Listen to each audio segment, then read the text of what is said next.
Hey guys, Andrews here. I figured I would make an updated settings video. This video will be going over all of my settings, config file, Nvidia optimizations, Origin app optimizations, and yeah, basically everything. So I'm not going to waste time. If you like the video, hit the like button. If you like the video, hit the subscribe button. I plan on doing videos just like this for Battlefield 2042, and I stream every single day at twitch.tv/enders. Link is in the description, and everything that I mentioned in this video will be in the description as well. So let's start off. First off with controls here. Now, just to start off, whatever sensitivity I use is entirely irrelevant to you. Using my sensitivity will not make you better, nor will it help you. It's basically just here for informational purposes. I currently use 800 DPI at 5.4% in-game sensitivity, and if you didn't know, you can actually change sensitivity with arrow keys to get those point percents, like tenths of a percent. So that is a little tip right off the bat. And remember, in-game sensitivity means absolutely nothing without DPI, and vice versa. You need both of them for an accurate sensitivity reading.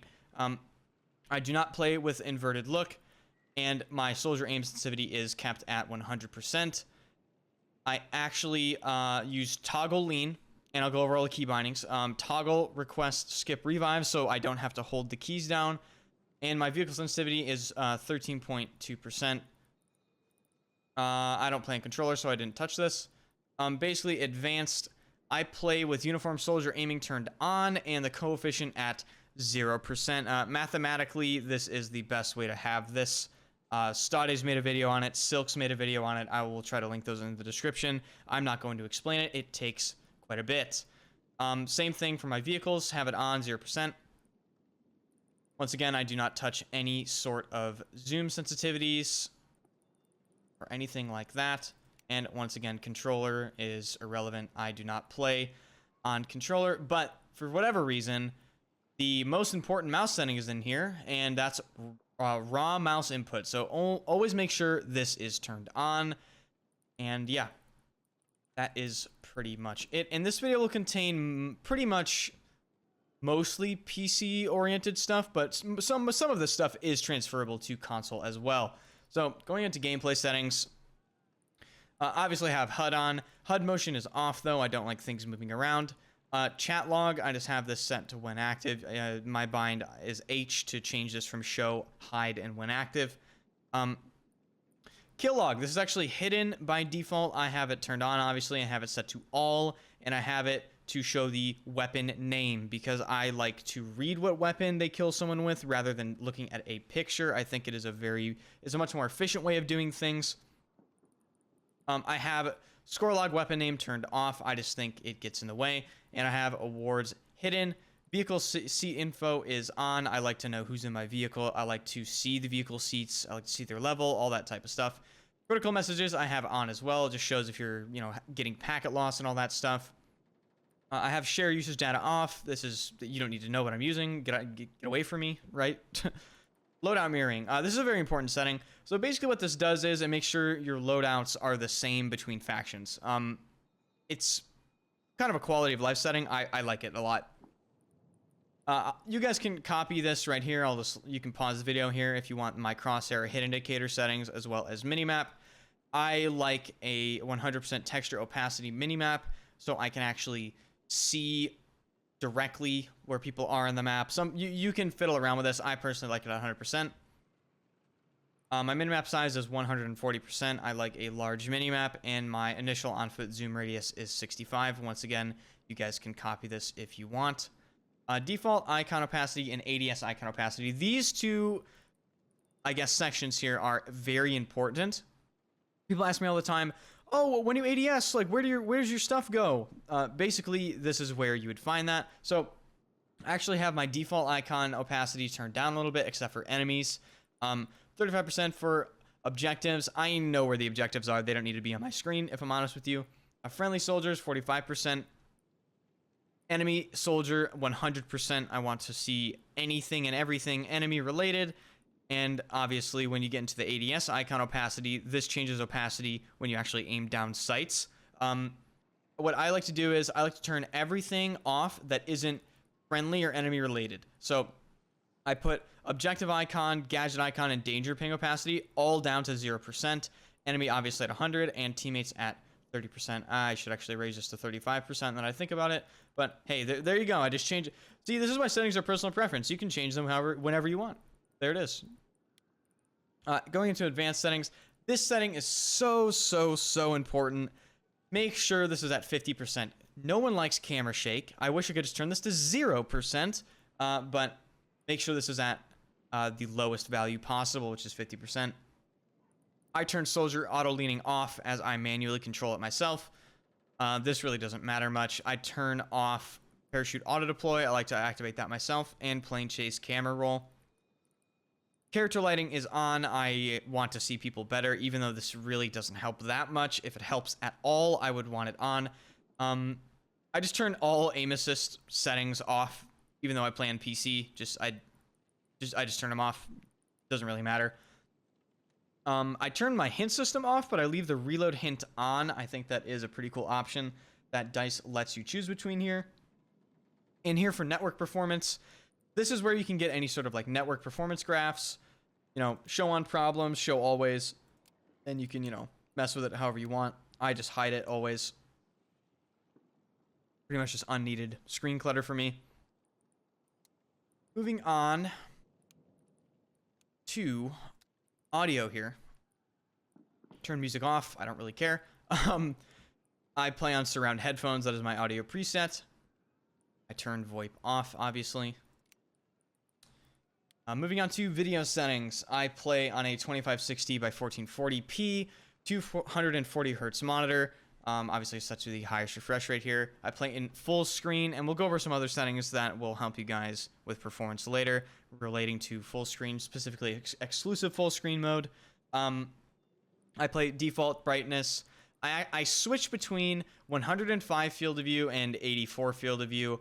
I pretty much do this on a day-to-day basis, depending on how I feel. Once again, it's personal preference, but I might make a video soon on why I personally believe FOV affects recoil in this game, and only this game. It has to do with the way they did the gunplay and some mechanics there, but that's beside the point.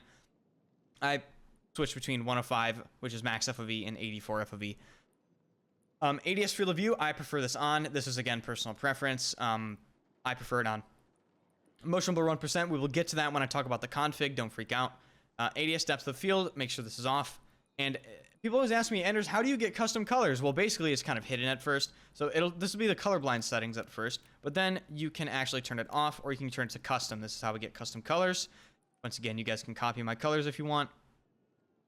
As for graphics options, as everyone knows, I'm a sweaty player, so I play with pretty much everything turned off. Turn all of this garbage off. It only reduces FPS, and really, who wants film grain? Like, nobody.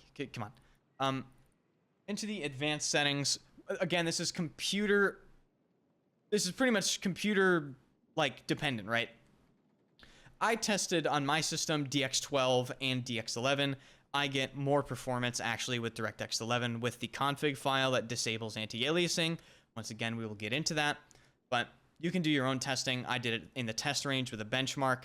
I found a consistent way to test it, and I find that DX11 gives me more performance, even on a 5950X. High dynamic range, turn that off. I hate it. If your game looks really washed out and you have a high dynamic range monitor, HDR, this might be why. Resolution scale, 100%. Frame rate limiter, this says 200, but I have my FPS uncapped in the config. Future frame rendering, always have this on. Always. I don't care how good your computer is. I don't care if you have 3 3090s. Always turn this setting on. You will lose so much FPS without this setting. And with this setting on, I know a lot of people freak out. They say, oh, it'll increase input lag if I turn this on. What people don't understand is higher FPS means lower input lag. So it's a trade-off, right? It's essentially net zero. So always have this on. Obviously turn VSync off, unless you're doing some weird stuff with G-Sync. I might make a video on that. But in general, turn it off. UI upscaling, audio, auto. GPU memory restriction, this is kind of like graphics card dependent. I have a 3090, so I'm not really, hurting for VRAM. I turn it off. You can experiment. with your performance on and off. As for the actual quality settings, everything is at all low. Every single setting. People ask me, oh, Enders, don't you like Mesh Ultra in this game? I don't actually find it does anything in this game. In older Battlefield games it might have, but I find in this game it doesn't. I play with everything set to all low for maximum FPS. In terms of key bindings, I don't change much. Start with Soldier. I change my slide button, I think. I put it on X, and I also use double tap to slide. Sprint slide should be here. I use two crouch keys, actually, because I'm weird like that. I have toggle crouch on X and hold crouch on left control. And I think the only other things that I change is actually my lean keys. And here they are. Lean right while zooming, lean left while zooming. I put these on my mouse side buttons. Again, you can experiment this. You can experiment with, QE. I hate QE leaning, so I put this on my mouse side buttons. And people always ask me, they say, Enders, I see you have your bindings on your mouse side buttons, but when I try to put them in, they don't work. Well, make sure you're putting them in the mouse binding category. This is really not well done from DICE, but, you're probably putting them in the wrong binding category. And that's really it for the key bindings that I change. We will talk about performance settings and optimizing Origin now. Now, before we actually get into optimizing Origin, I just want to show PC players, and this is for PC players specifically, how to actually set their exact sensitivity in the Documents Settings folder for Battlefield 5. Now, we come over to this lovely website that I'm not sponsored by the way, mousesensitivity.com. Once again, not sponsored. Do not freak out. YouTube, thank you very much. What we do is we come down here, go to the calculator settings. Now, we're going to change a couple things in here. Number one, we're going to change units from inches to centimeters, because who the fuck uses inches? It's 2021. Convert from, instead of sensitivity, to distance. Come down here from select a game, and we select whatever battlefield that we play here. And you can see distance per 360. This is the distance that you move your mouse to do a 360-degree movement in-game. Now, you're going to need to type something in before you can actually type your desired distance. You're going to need to input your mouse DPI.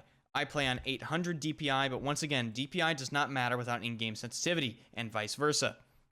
So, I play on a 33.5 centimeter per 360 distance, and this gives us a GST input.mouse sensitivity value of 0.00987. Now, what you can do is you can copy this number here. You come down to your documents, Battlefield 5 settings, and the GST input.mouse sensitivity command will be in both profsave backup profile synced and profsave profile synced. You have to change the value in both files or else it will not save. So come in here, go to, open it with whatever, and you'll find GST input.mouse sensitivity. Simply change that number, file save. Do the same in this file here, file save. Easy as that. You can now change your sensitivity to basically whatever distance you want. Now, optimizing Origin, because everybody's favorite application Origin is just so awesome, I figured I would show you guys what I do to actually eke a little bit more performance out of it and just make this a little more little less irritating to actually use. So we come up here to Origin application settings. Now we go down here, we turn off automatically start Origin and Origin helper service, as well as the accessibility setting. Go over to diagnostics, make sure all of this is off and never send. Installs and saves, I turn cloud storage off because I personally do not use it. If you use it, you can leave this on. And finally, notifications here. I turn everything off because I don't like the notifications. And I think a lot of people don't either. And the most important thing, Origin in-game. Come over here, turn this off. It is such a terrible thing. It gets in the way of so many games, and it causes problems, so I turn it off. Also, make sure the FPS counter is turned off as well. I've actually heard this crashes people's games and actually reduces FPS if you have this on. So that's pretty awesome. Because Origin is a fantastic program, even though you just got rid of the Origin in-game overlay, you actually have to come over here, right-click on these games here, go to Game Properties, and turn it off again. So there it is. That's how you make Origin a little less irritating. Now let's get into the Nvidia control panel settings. Shout out to Elden Ring, by the way. This background's fucking sick. Right-click. I right-click for my Nvidia control panel, or you can search it in the search bar. We're going to go in here and change a few things. Now, we're going to go in the upper left-hand corner here to manage 3D settings. Now, these settings are for maximum performance, but simultaneously the worst visual fidelity, but trust me, it looks completely fine. All my YouTube videos are with these settings, and I have not received a single complaint about how the game looks. So, I'm not going to sit here and explain every single setting. That will take a very long time. Just copy what I have here. Some things will be different for your system, such as offered GPU and maybe monitor technology. It might say G-Sync for you. If you use G-Sync, that's completely fine. But in general, copy what I have here for maximum performance. Another thing we're just going to check real quick, go to Display, change resolution, make sure your monitor is running at its highest refresh rate. I have 2 monitors, so I have 2 monitors to check. Also come down here, apply the following settings. Use NVIDIA color settings. This output dynamic range will typically be limited. I set it to full for both of my monitors. And that is pretty much it for that. Now let's get into the bread and butter of the video, the config file. So people always ask me about the config file, and I will show you guys how to actually make it. So we come to where your game is installed. Now, this is obviously my D drive for me, but for you, it will be different. So if you do not see bf5.exe in this folder, you are in the incorrect area. You must see bf5.exe. So as you can see, I already have a user config, but before we get into the user config, I will show you guys how to set your game in exclusive full screen mode.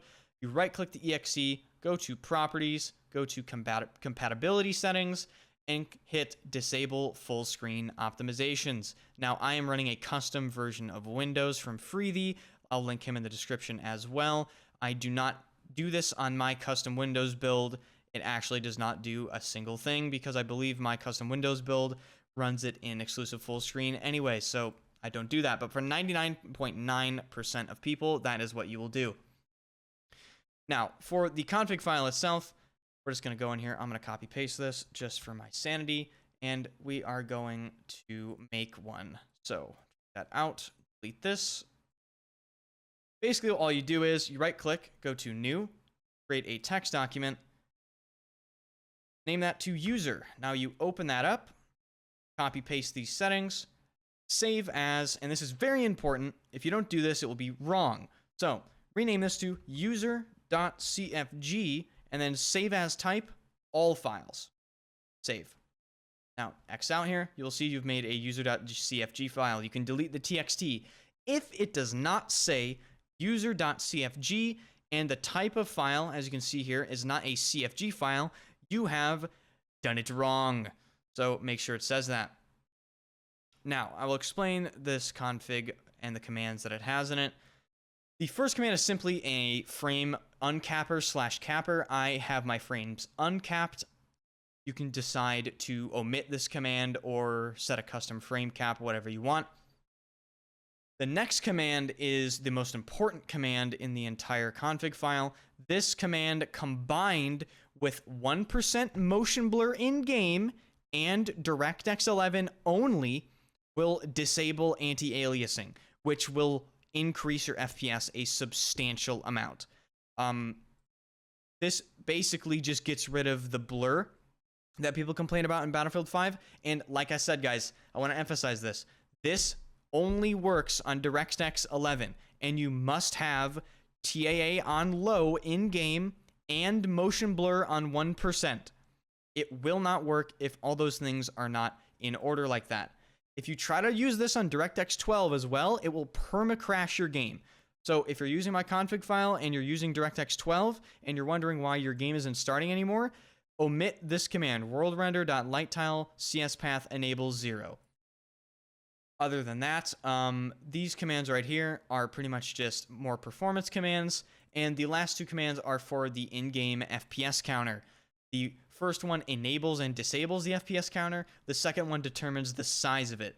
I have mine set to 3. You can set it to whatever you really want. So that is the command. Once again, this will be in the description down below. You can copy paste it after you made your own config file. Now, that is pretty much it. I hope you guys enjoyed the video. Shout out to Elden Ring again. What do you guys think? You want to play Elden Ring on stream? I think it could be pretty dope. If you enjoyed the video, hit the like button. If you really enjoyed the video, hit the subscribe button. I plan on doing these sorts of videos for Battlefield 2042 as well. And yeah, drop a like on the video, and I'll see you guys later.